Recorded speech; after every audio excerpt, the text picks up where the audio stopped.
Hey guys, I am Deric. Welcome to my channel. In this video, we are gonna discuss some application questions of time value of money. Question number 1, deposits to accumulate a future sum. Suppose you want to buy a house 5 years from now, and you estimate that the down payment needed will be $30,000. How much would you need to deposit at the end of each year for the next 5 years to accumulate $30,000 if you can earn 6% on your deposits? For this question, the down payment, $30,000, is the money that you need after 5 years, so it is FV. Using financial calculator, set annually compounding, and set end mode. Then key in FV equals 30,000, N equals 5, IY equals 6. Last step, press PMT, you will get the answer. Negative PMT means this is the money that you will have to pay every year. Question number 2, loan amortization. You borrow $6,000 at 10% and agree to make equal annual end-of-year payments over 4 years. To find the size of the payments, the lender determines the amount of a 4-year annuity discounted at 10% that has a present value of $6,000. For this question, loan amount $6,000 is the money that you will receive now, so it is PV. Using financial calculator, set annually compounding, and set end mode. Then key in PV equals 6,000, N equals 4, IY equals 10. Last step, press PMT, you will get the answer. Negative PMT means this is the loan payment that you will have to pay every year. This table is a sample of a loan amortization schedule. Loan payment will be the same for every year. Interest is calculated based on the beginning of year principal times 10%. Principal payment can be calculated by taking the loan payment minus interest. For end of year principal, it is calculated by taking the beginning of year principal minus principal. Year 1 principal balance will be carried forward to year 2 beginning of year principal. Question number 3, monthly housing loan payment.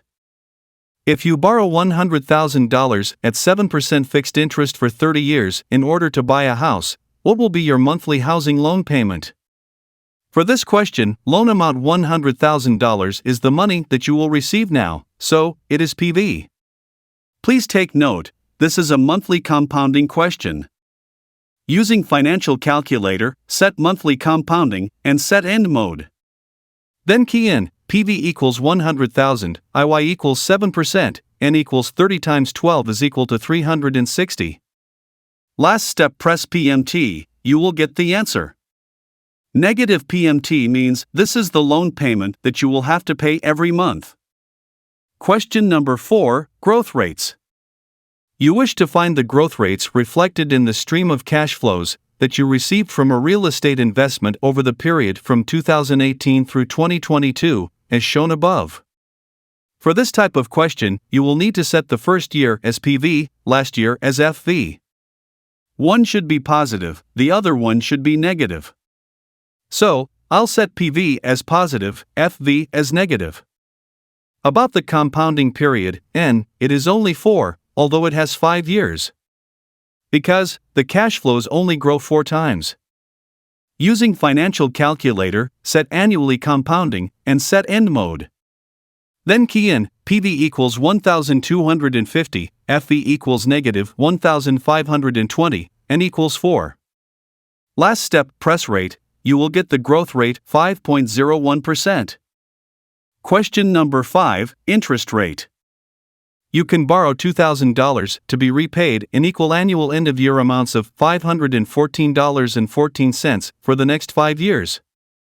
Find the interest rate on this loan. Using financial calculator, set annually compounding, and set end mode. Then key in PV equals 2,000, PMT equals negative 514.14, N equals 5. Last step, press rate, you will get the loan interest rate 9%. Question number 6, finding an unknown number of periods. You wish to determine the number of years it will take for your initial $1,000 deposit, earning 8% annual interest, to grow to equal $2,500. Simply stated, at an 8% annual rate of interest, How many years will it take for your $1,000 to grow to $2,500?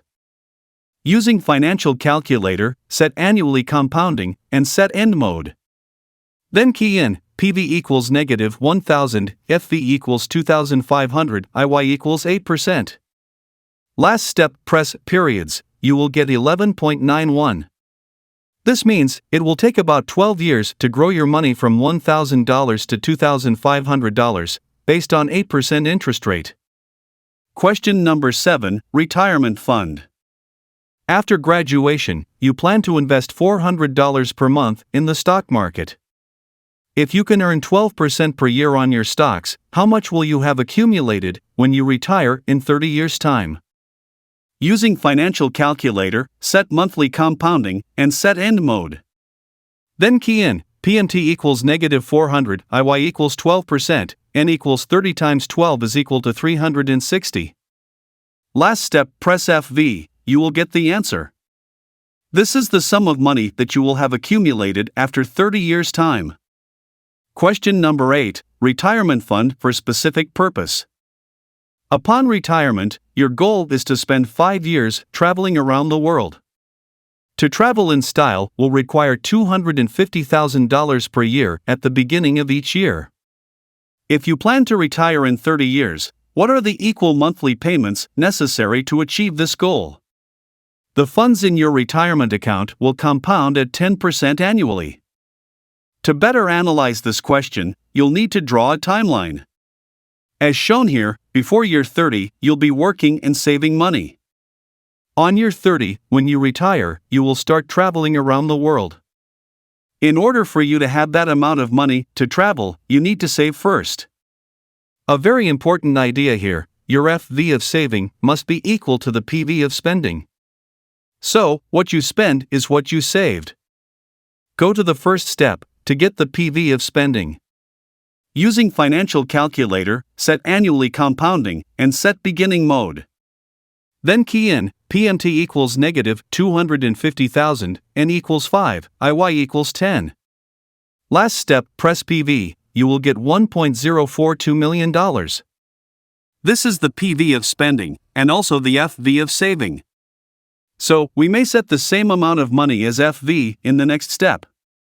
Using financial calculator, set monthly compounding, and set end mode.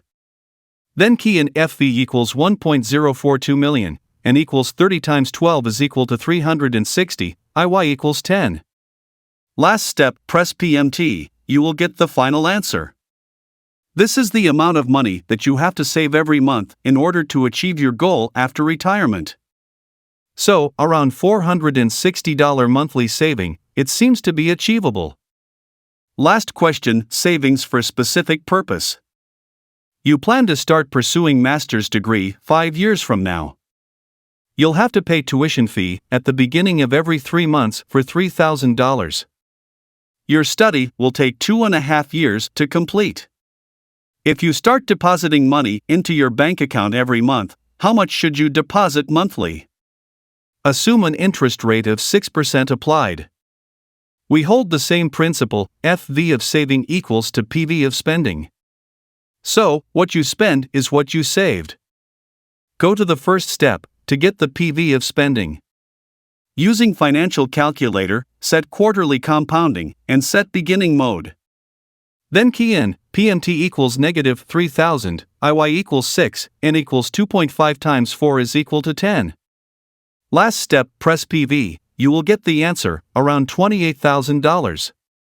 This is the PV of spending, and also the FV of saving. So we may set the same amount of money as FV in the next step. Using financial calculator, now set monthly compounding, and set end mode. Then key in FV equals the PV that you just calculated, IY equals 6, N equals 5 times 12 is equal to 60. Last step, press PMT. You will get the final answer. This is the amount of money that you have to save every month in order to achieve your goal for pursuing master's degree. Alright, that's all for this video. Thanks for watching. See you in the next one. Bye.